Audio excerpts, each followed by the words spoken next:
pero Dios es fiel. Amén. Él tiene cuidado de nosotros. Así que por nada estéis afanosos, ni turbados, ni preocupados. Llevemos nuestras peticiones delante del Señor. Así que vamos al libro de Marcos, en su capítulo 8. Solo vamos a ver en el libro de Marcos un versículo. Vamos a ver uno. El 31. Del Marcos 8, 31. Esa es la lectura que vamos a tener en el día de hoy. Y la palabra del Señor dice así. Y comenzó a enseñarles que le era necesario que el Hijo del Hombre padecer mucho y ser desechado por los ancianos, por los principales sacerdotes y por los escribas, y ser muerto y resucitar después de 3 días. Señor, te adoramos, te damos gloria, te damos honra, Dios. Gracias una vez más, soberano. Te damos, Señor, porque tú eres Dios bondadoso, porque tú eres Dios bueno, porque tú eres Dios misericordioso. Padre, en esta hora presento, Señor, a tu iglesia, Dios mío, que va a recibir tu palabra, rogándote, Dios mío, que tú prepare los corazones, Dios mío, que van a ser los receptores de tu palabra, Dios. Padre celestial, que toda distracción, que toda, Señor, preocupación sea quitada y llevada cautiva a los pies de Cristo, y haya mente dispuesta, corazones abiertos, Dios, para que tu palabra penetre hasta los tuétanos, Dios, y nos transforme. Ahora te ruego, Señor, que me uses para gloria y honra tu nombre. En el nombre de Jesús. Amén y amén. Pueden sentarse, mis hermanos. Hoy vamos a hablar. El Hijo del Hombre va a padecer. El Hijo del Hombre va a padecer. Hijo de hombre es una expresión muy usada en la Biblia, específicamente en el Antiguo Testamento. Solo con el profeta Ezequiel, Dios la utiliza unas 92 veces. O sea que ya vemos, si solo con una persona Dios la ha utilizado tanto, vemos que es una expresión muy conocida. Y se usa esta expresión en el Antiguo Testamento para enfatizar la debilidad del ser humano frente a la grandeza de Dios. Y en Salmos 8:4 nos dice: digo, ¿qué es el hombre para que tengas de él memoria, y el Hijo del Hombre para que lo visites? En tiempo de Jesús, por lo tanto, este título se extendía como perteneciente al Mesías, y con él se apunta hacia el hecho de que Jesús personificaba la nueva humanidad. En Primera de Corintios, en su capítulo 15, versículo 45, dice que así también está escrito: fue hecho el primer hombre, Adán, alma viviente; el postrer Adán, espíritu vivificante. Así que Jesús es ese postrer Adán que trae una nueva naturaleza. En Cristo, la naturaleza que nosotros adquirimos o vamos a adquirir será una naturaleza eterna. Así que Cristo ahora puede llamarse Hijo de Hombre por cuanto tomó una naturaleza humana, pero también nos proporciona a los hombres una nueva naturaleza. Este fue un título que Jesús utilizó muchas veces, tanto para referirse a Él como para referirse a sus acciones. Y en Mateo 9:6 dice, pues para que sepáis que el Hijo del Hombre tiene potestad en la tierra para perdonar pecados, dice entonces al paralítico, levántate, toma tu cama y vete a tu casa. Y en Mateo 12:32 nos dice que a cualquiera que dijere alguna palabra contra el Hijo del Hombre, le será perdonado. Pero al que hable contra el Espíritu Santo, no le será perdonado, ni en este siglo, ni en el venidero. Así que vemos cómo Jesús también, hablando de sí mismo, Él hace esta comparación entre cualquiera que hablare contra Él, cualquier cosa le será perdonado, pero el que hablare o blasfemare contra el Espíritu Santo no le será perdonado. Jesús empleó también este término con dos significados. El primero como título que implicaba su sufrimiento, su muerte y su resurrección. En Marcos 9:31 lo vimos, dice, porque enseñaba a sus discípulos y les decía, el Hijo del Hombre será entregado en manos de hombres y le matarán, pero después de muerto resucitará al tercer día. Y en segundo lugar, como título que denunciaba su segunda venida en gloria y poder. Y en Marcos 16:27 dice, porque el Hijo del Hombre vendrá en la gloria de su Padre con sus ángeles, entonces pagará a cada uno conforme a sus obras. O sea, vemos estas dos referencias, una que tiene que ver con ese sufrimiento, con esa muerte, con esa primera venida que Cristo hace, en la que Él viene como ese cordero, como el cordero de Dios que quita el pecado del mundo.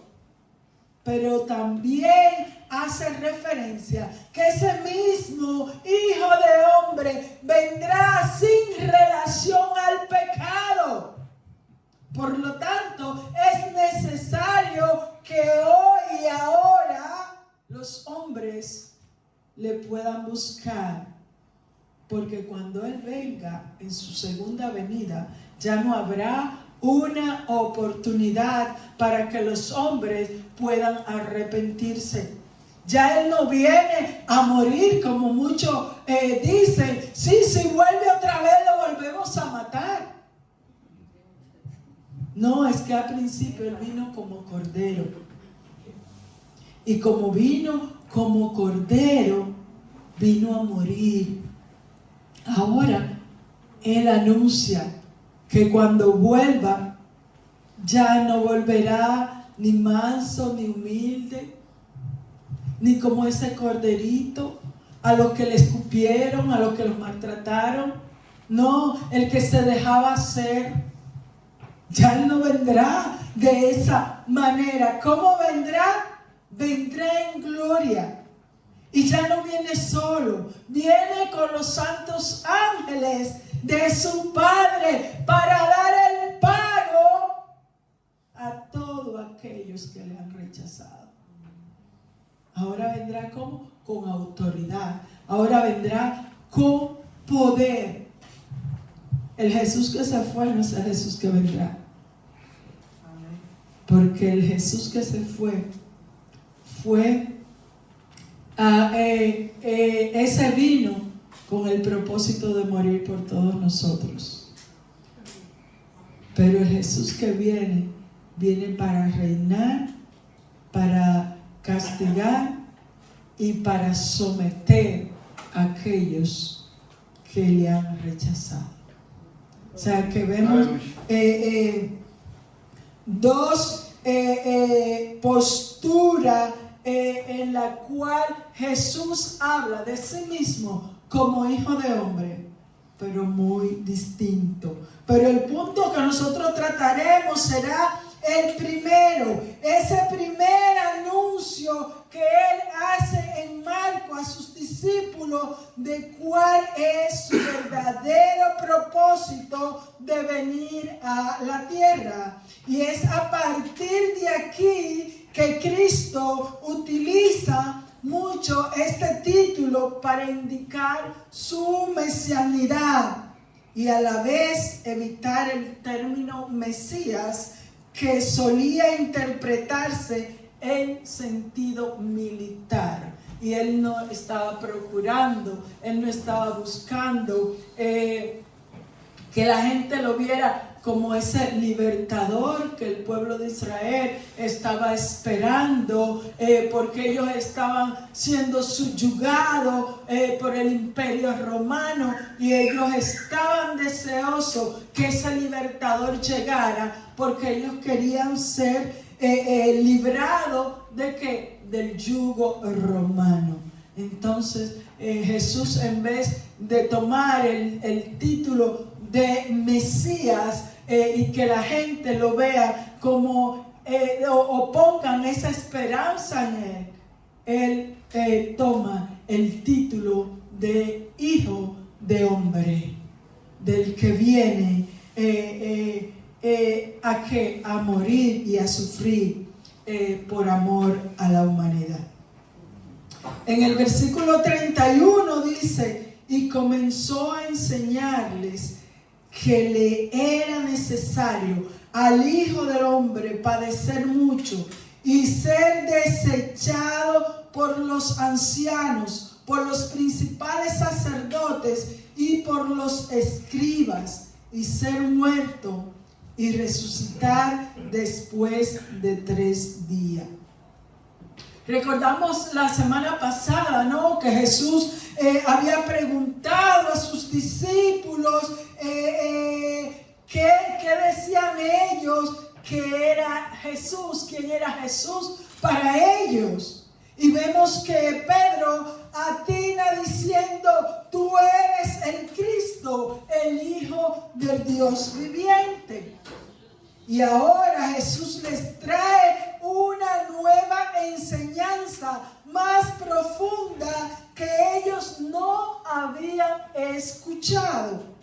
Después que ellos escucharan de sus propios labios quién era Jesús, ahora era necesario que ellos avanzaran en el conocimiento de la misión de Jesús. Jesús lo llevaba de una manera paulatina, como todo creyente, ¿no?, que debemos de ir avanzando. Hay que avanzar en el conocimiento del camino de Dios. No siempre debemos de quedarnos ahí, a donde hemos empezado, con los rudimentos. Hay que avanzar, como cuando nosotros tenemos un bebé, ¿no? Primero le damos el pecho, luego empezamos a darle fórmula, luego hacemos papilla y se lo damos. Pero es un problema cuando el niño no quiere comer. Hay que luego, a los 6 meses ya, empezar a darle comida sólida. Porque si no, nos criamos debilucho. Y se lo digo por mí, porque yo todavía con 8 y 9 años no quería comer. Y eso me produjo una anemia crónica, que hoy la estoy padeciendo. Entonces, ese es el problema de muchos creyentes que no quieren alimentarse espiritualmente. Quieren solo tomar leche. Y resulta que necesitamos comer chuletones, que a veces se nos atrabancan. ¿A qué sí? Pero es necesario. Y vemos cómo Jesús comienza a profundizar más con sus discípulos. Él comenzó a enseñarle más profundo, porque era necesario que ellos tuvieran claro que Jesús no era un maestro que venía para quedarse con ellos, sino que lo estaba preparando para que ellos continuaran con la misión, porque su tiempo se acababa de manera trágica, porque ya se estaba perfilando una trama para matar a Jesús, y ellos lo debían de saber, porque esto no podía agarrar de sorpresa a los discípulos de Jesús. Ellos tenían que estar al día, y Jesús no le esconde a ellos quiénes serán los autores intelectuales de su muerte. Porque hay autores materiales que son los que van y matan, pero también están los que planifican la muerte de. Esos son los autores intelectuales, los que piensan, los que preparan el escenario para que alguien muera, aunque ellos no se ensucien las manos. Gloria a Dios. Pero hay asesinos más perversos que cualquiera que le da una puñalada a otro, porque ellos están ahí maquinando y trabajando para lograr la muerte de alguien. Pero vemos cómo Él comienza a prepararlo. Es necesario que el Hijo del Hombre padezca mucho. Voy a sufrir. Chicos, se tienen que preparar, se tienen que mentalizar. Me van a ver sufrir. Me van a ver padecer. Ustedes saben, no es fácil ver sufrir a alguien que usted quiere. No, cuando usted ve a un hijo, cuando usted ve a sus padres, cuando usted ve a sus hermanos, aún hasta los amigos, no, cuando los vemos en sufrimiento, nosotros no queremos pasar por eso. Y Jesús le está hablando a ellos y les dice, cuando ustedes vean que yo sea maltratado, azotado, escupido, cuando vean que me acusen y yo no me defienda, y hasta que me sentencien y yo no reaccione, esto es necesario. Porque es necesario que yo padezca, y me van hasta matar, y no me opondré, porque esto es parte del plan de Dios. Wow. Nadie quiere ver que le maten a alguien cercano. No. Pero también les dice, los grupos que están a cargo de este sufrimiento serán los ancianos, los principales sacerdotes y los escribas. Esta gente era la crema innata de la religión judía. eran los 3 grupos del poder del Sanedrín, el cuerpo gobernante de los judíos. Ellos tenían poder y de manos de ellos iba a morir Jesús. Pero también Jesús les da esperanza. Sí, voy a morir porque es necesario que todo esto acontezca. Pero también quiero que sepan algo más, que esto no será mi final. Porque al tercer día resucitaré. Gloria a Dios. Esa era la diferencia, ¿no?, de Jesús y los demás líderes religiosos. Que el día que un líder religioso moría, ahí se acababa todo. Pero Jesús no se iba a morir para quedarse en una tumba. Su cuerpo no iba a ver corrupción, dicen los salmos. Dice Juan 10:17, por eso me ama el Padre, porque yo pongo mi vida para volverla a tomar. O sea, esta es la esperanza que hay en Jesús.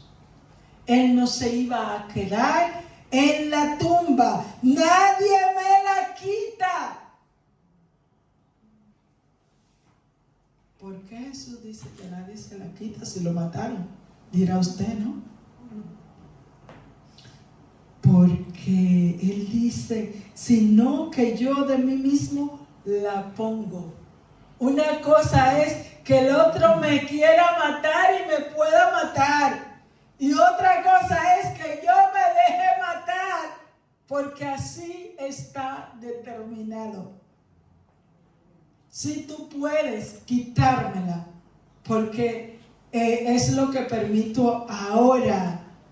Tengo poder para ponerla y tengo poder para volverla a tomar.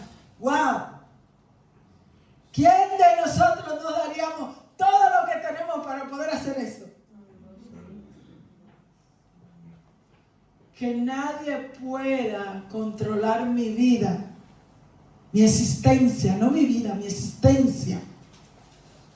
Porque nosotros decimos que controlamos nuestras vidas, pero nuestra existencia no está bajo nuestro control. Está bajo el control ¿de quién? De Dios. Y como Jesucristo es Dios, Él tiene esa capacidad de morir y volver a vivir y volver a la vida. Él dice, nadie me puede quitar la vida. ¿Cuántas veces Jesús nos escaqueó de entre los que le querían matar? ¿Por qué? Porque no había llegado su hora. Porque no era cuando ellos quisieran, sino en el tiempo que Dios tenía determinado. Por eso Él dice, tengo poder para ponerla y tengo poder para volverla a tomar. Este mandamiento recibí de mi Padre. Y así es que podemos ver al Señor al cual nosotros servimos, mis hermanos. Jesús, aunque se llamaba Hijo de Hombre, tenía poder para dejarse quitar la vida y volverla a tomar. Por lo que ellos iban a hacer entonces, mis hermanos, no era porque ellos podían y no era cuando ellos querían, sino porque como su corazón estaba obstinado a matar a Jesús, Dios le permitió a estos grupos religiosos ser los verdugos de Jesús. Por eso le mataron, porque Dios le permitió que fueran ellos quienes mataran a Jesús. Es verdad que Pedro dijo con ímpetu: tú eres el Cristo, tú eres el Mesías esperado. Pero ante tal información de que Jesús tenía ahora que padecer, la cabeza de Pedro explotó. Porque recordemos, ¿no? ¿Cómo era Pedro? Era un hombre de mecha corta, de esos que se encienden con nada. Y no va muy lejos la mecha porque explota. Y Pedro no podía, por lo tanto, aceptar a un Mesías sufriente.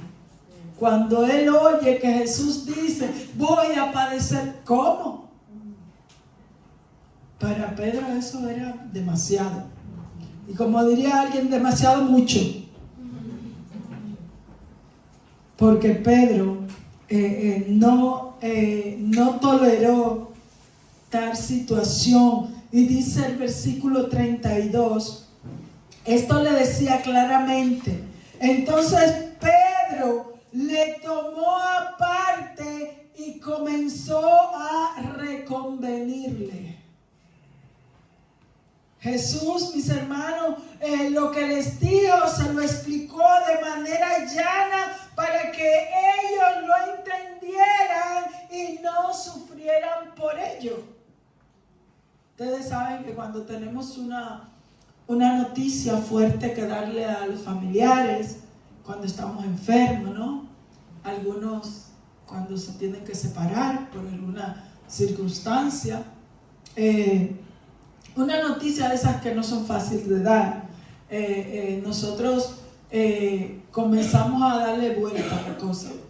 Juntamos a la familia o a los hijos si es en el hogar y comenzamos a decir, miren muchachos, si es la esposa, tu padre, es un buen hombre, no sé qué cuánto. Pero lo que al final le quiere decir es que se va a morir. Y que el dolor no sea tan punzante en esa familia, ¿no? Porque cuando se nos da una noticia tan trágica para nosotros, no es fácil asimilarla. Pero vemos que Jesús le habla claramente. Él no le pone paño tibio a la información, él se la dice cruda, directa. Miren, el Hijo del Hombre va a padecer y mucho. Así, dura. De la que muchas veces nosotros no estamos esperando. Pero Pedro, como decimos, y siempre Pedro, no vio bien que ese sea el destino de Jesús. Seguro que fue y lo agarró de la mano y lo apartó de los demás para aconsejarlo. Porque eso sí tenía Pedro, que él era como era y él no consultaba con los demás. Oye, muchachos, ustedes, no. Él iba y hacía lo que él entendía que tenía que hacer. Por lo tanto, Pedro agarra a Jesús y se lo lleva a otro aparte, a un lado. Ven aquí, Jesús, que quiero hablar contigo. Y posiblemente vio que Jesús no se estaba dando cuenta de lo que estaba diciendo y él quería poner a Jesús al día.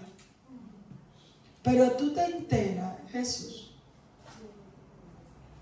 Pero eso fue que se te salió y tú lo dijiste así, ¿no? Porque a Pedro le costaba y por lo tanto él reprende a Jesús por sus palabras. O sea, le hace una corrección. ¿Cómo va a ser? No, pero tú sabes lo que está diciendo, que te vas a morir. No, ¿y nosotros qué? Nosotros te seguimos. Lo hemos dejado todo, Jesús. Y ahora tú nos cuentas a nosotros que te vas y nos dejas. ¿Sabes? Que seremos la burla de todo el mundo. Después de andar nosotros muy orgullosos por ahí presumiendo de ti.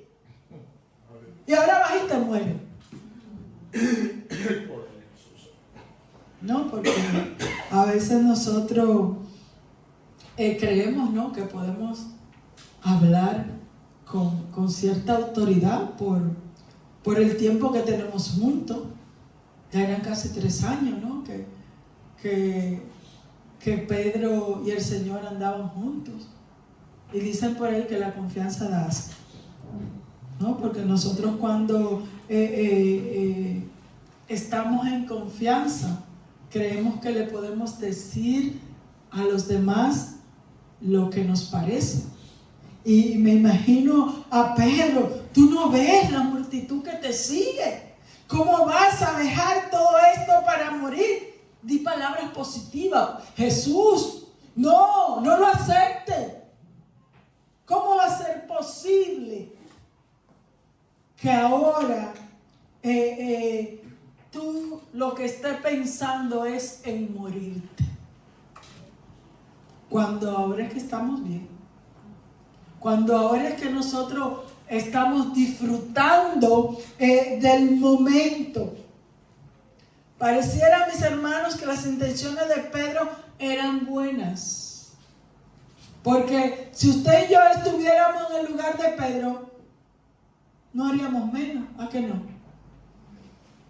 Aún nosotros cuando tenemos amistades con las que disfrutamos y nos dicen que se van, nosotros ponemos toda la traba del mundo, porque no nos queremos separar. Y era lo que Pedro estaba haciendo. Pedro amaba al Señor y lo último que él quería era que Jesús padeciera. Incluso en Mateo 26:33, cuando Jesús le está recalcando y le está diciendo, ustedes se van a escandalizar de mí. Porque cuando vean cómo me apresen, ustedes se van a escapar. ¿Y qué dijo Pedro? Respondiendo, Pedro le dijo, aunque todos se escandalicen de ti, yo nunca me escandalizaré. Ese era Pedro, el hombre seguro, el hombre confiado. Él creía que él podía con lo que se le venía encima. Y Jesús lo está preparando. Y vemos cómo Pedro busca la manera de persuadir a Jesús de que no vaya a morir. Pero Jesús les había explicado, mis hermanos, claramente que morir para él era necesario. Y por eso las palabras de Pedro, a las palabras de Pedro, Jesús le reprende. Y dice el versículo 33, pero él, volviéndose y mirando a los discípulos, reprendió a Pedro diciendo, quítate delante de mí, Satanás, porque no pones la mira en las cosas de Dios, sino en la de los hombres. Aleluya. Esta es la actitud que Jesús ahora tiene ¿con quién? Con Pedro. Le dice, quítate delante de mí, Satanás. Momento difícil, ¿no? Jesús cómo reprende a Pedro. Y antes de reprenderlo, ¿qué él hace? Mira a los discípulos a ver cuál era la reacción que ellos estaban teniendo. Porque en ese momento que Jesús les dice a los discípulos, miren muchachos, el Hijo del Hombre va a padecer. Y ellos mismos no, que cuando Jesús le dice, el Hijo del Hombre va a padecer, ellos automáticamente saben que está hablando de Él mismo. ¿Y Pedro qué hace? Lo toma aparte para decirle lo que le conviene. ¿Qué es lo que le conviene? Pero como Pedro así hay muchos miembros en las iglesias, ¿usted lo sabía? A veces hay hermanos que se acercan a sus pastores y le dicen, yo creo que así no, o esto no, o es que si la iglesia se dirige de esa manera, iría mejor, habría mucho más gente, porque a veces estamos en una posición y creemos que podemos dar órdenes de cómo se deben de hacer las cosas. Y hasta nos enfadamos si no la hacen como nosotros creemos que debe ser. Pero mis hermanos, no es lo mismo estar en la grada que estar en la arena. Cuando usted está en la grada viendo al torero luchar con el toro, usted le dice al torero cómo tiene que matar el toro. Pero si al toro se le ocurre subir a la grada, aleluya,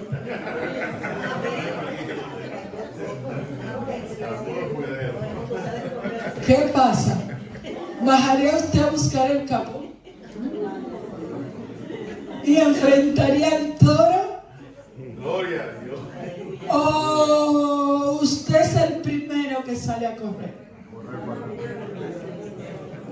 ¿Verdad que sí? Que somos los primeros en correr. Porque no es lo mismo enfrentar al toro que opinar de cómo debe de enfrentar al toro. Entonces hay que estar ¿dónde? En el lugar para saber si realmente nosotros podemos o si la opinión nuestra puede ser plausible. Porque es muy bueno en la vida opinar. ¿Usted no ha visto gente cómo opina? Yo he visto gente opinar del hogar de alguien. Porque si yo fuera la madre de esos muchachos, porque si yo fuera la mujer de ese hombre. Pero es que usted no sabe qué hay detrás de todo eso. Hay que estar ahí para después usted poder decir, yo puedo hacer esto. Mira, hay gente que me ha dicho, es que podemos hacer esto así. Y yo le he dicho, vale, te doy para que tú lo organices y lo prepares. Ahí está, yo lo pongo a su disposición. Y no hay ningún avance. Porque desde nuestro punto de vista es muy distinto al punto de vista de quien lo padece. Y vemos que el que iba a padecer era Cristo. El que sabía la importancia de morir era Cristo. A Pedro solo le importaba tener a su maestro a su lado. Y eso no es malo. Porque yo estoy segura que cuando nosotros emitimos una opinión es porque creemos que es lo mejor. Porque lo que Pedro estaba proponiéndole a Jesús era lo que había en su corazón, sus sentimientos hacia Jesús. Pedro solamente podía mirar lo que tenía de frente. Él no estaba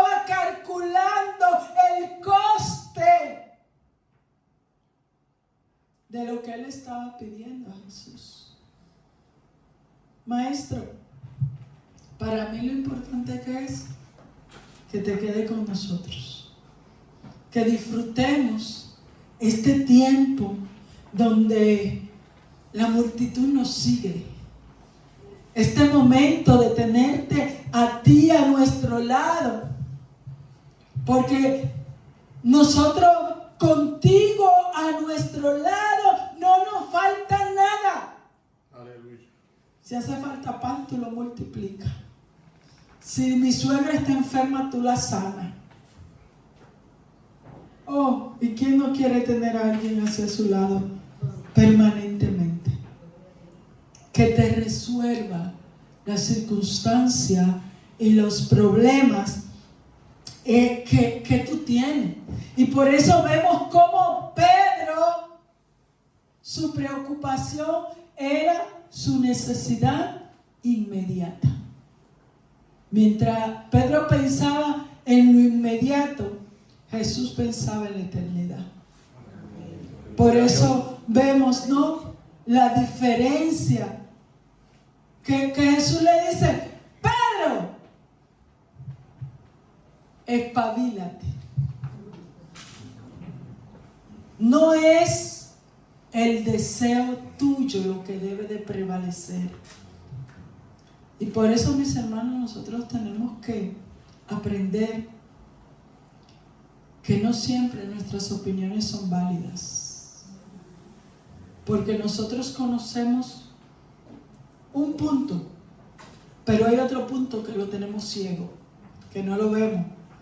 Y como no tenemos todo lo que es necesario para sopesar y determinar qué es lo mejor, y no es que no opinemos, sí, pero tenemos también que aprender a que nuestras opiniones no siempre están correctas al propósito y al plan de Dios. Y por eso vemos como Jesús, al ver lo que hace Pedro, él mira a ver, porque muchas veces nuestra opinión también afecta ¿a quién? A los demás. Y en esta ocasión, el hecho de que Pedro apartara a Jesús para irse a hablar con él aparte, los demás discípulos estaban como inquietos. A ver lo que Pedro fue a contarle al Señor. A ver si ellos sabían y estaban como diciendo sí, con la cabeza. Porque a todos les convenía que Jesús se quedara en ese momento. Porque ellos que estaban pensando era en la inmediatez, en el aquí y el ahora. Aquí te tenemos y te necesitamos. No queremos nada más. Y vemos, mis hermanos, que lo que Pedro estaba haciendo no era normal. Si vemos a Pedro, él entró en confianza con Jesús. Le decía que la confianza, como nosotros lo hacemos, ¿no? Con un amigo cualquiera que vemos que está metiendo la pata en una información inapropiada que este individuo o esta persona pudiera dar. Muchas veces nosotros cuando vemos a alguien, ¿no?, que está actuando mal, solemos llamarlo aparte y le decimos: oye, que así no, que está haciendo esto. Así vemos a Pedro, ¿no?, que actúa con Jesús y vemos que él piensa que Jesús no está bien, que el cansancio le estaba pudiendo, y él determinó reorientar a Jesús. Espérate, Jesús, espérate, que está asustando a los discípulos. ¿Tú no ves que los discípulos se preocupan al tú contar estas cosas? ¿Tú estás bien, Jesús? ¿Tienes fiebre? Puede que estés cansado. Y Pedro dice, pero ¿por qué dices estas cosas? Si tú no eres así. Eso tú no lo habías dicho, Jesús. Ahora salta con esto para traer preocupación. Pero Jesús, mis hermanos, entendió que el corazón de Pedro aún no estaba elevado.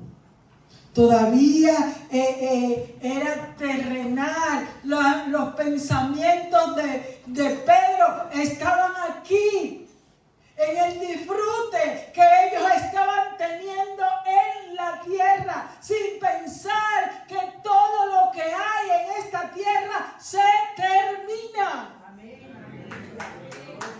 Bendito sea el Dios. Y por eso Satanás, mis hermanos, ponía pensamiento en él, porque su mente estaba aquí en la tierra. Y vemos que Jesús no reprende a Pedro, sino a Satanás. Porque Pedro estaba actuando como Satanás, estorbando los planes de Dios. Aleluya. Satanás pensaba que si mataba a Jesús, si Jesús moría, se acababa todo. Si hubiera sido un poco más listo, ¿saben cuál hubiera sido la manera de estorbar? No dejar que lo mataran. Porque Satanás no sabía que muriendo Cristo le iba a derrotar. Aleluya. Poder de Dios. Porque Satanás no lo sabe todo, mis hermanos. Aunque a veces nosotros pensemos que sí. Pero si hubiera sido un poco listo, en vez de que los religiosos judíos se convirtieran en enemigos de Cristo, él hubiese procurado que sean los mejores amigos.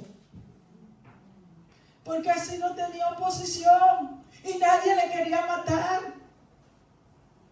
Pero el plan de Dios era contrario. Por esto esta reprensión que Jesús le hizo a Pedro es la misma que Jesús hizo en Mateo 4:10. Entonces Jesús le dijo: vete, Satanás, porque escrito está: al Señor tu Dios adorará y a Él solo servirá. Amén. Amén. Jesús fue severo con sus palabras, porque necesitaba demostrarle a Pedro la gravedad de lo que le estaba pidiendo. Aleluya. A veces, dentro de nuestra obstinación y nuestra preocupación, no sabemos, mis hermanos, lo que nosotros le pedimos a Dios. Cuando estamos en pruebas y dificultad, Señor, quítame esa prueba. Pero lo que usted no sabe y no entiende, que esa prueba le va a servir a usted para andar más recto con Dios. Amén. Para vivir más en santidad. Pero usted, como eso le está trayendo dolor y sufrimiento, usted no lo quiere. Usted quiere que Dios se lo resuelva, pero ya. Porque nosotros no queremos padecer, nosotros no queremos sufrir. Mucha gente viene al Evangelio, ¿sabe por qué? Porque le dicen: si viene a Cristo, todos tus problemas se van a resolver. Aleluya. Y no andan buscando salvación, andan buscando no sufrir en esta tierra. Pero el Señor dijo: en el mundo tendré. Bendito sea el nombre. Aleluya. Así que, mis hermanos, no procuremos caquearnos de los sufrimientos y de las pruebas de esta tierra. estamos llamados a enfrentarnos. Y por eso vemos que Pedro no entiende la gravedad de lo que él le estaba pidiendo al Señor. Porque el que Jesús, mis hermanos, no vaya a la cruz implicaba que no tuviéramos la oportunidad de redención. ¿Lo sabía?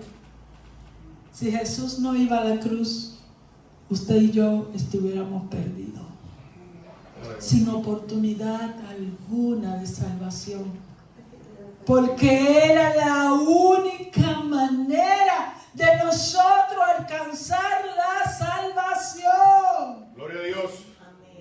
Pedro, en su ignorancia, estaba tratando de que Jesús no fuera a la cruz porque le amaba, pero era por el amor a él y a todos nosotros. Amén.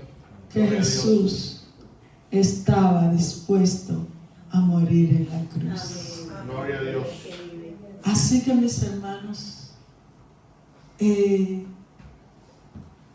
nosotros, cuando no entendamos algo, tengamos paciencia.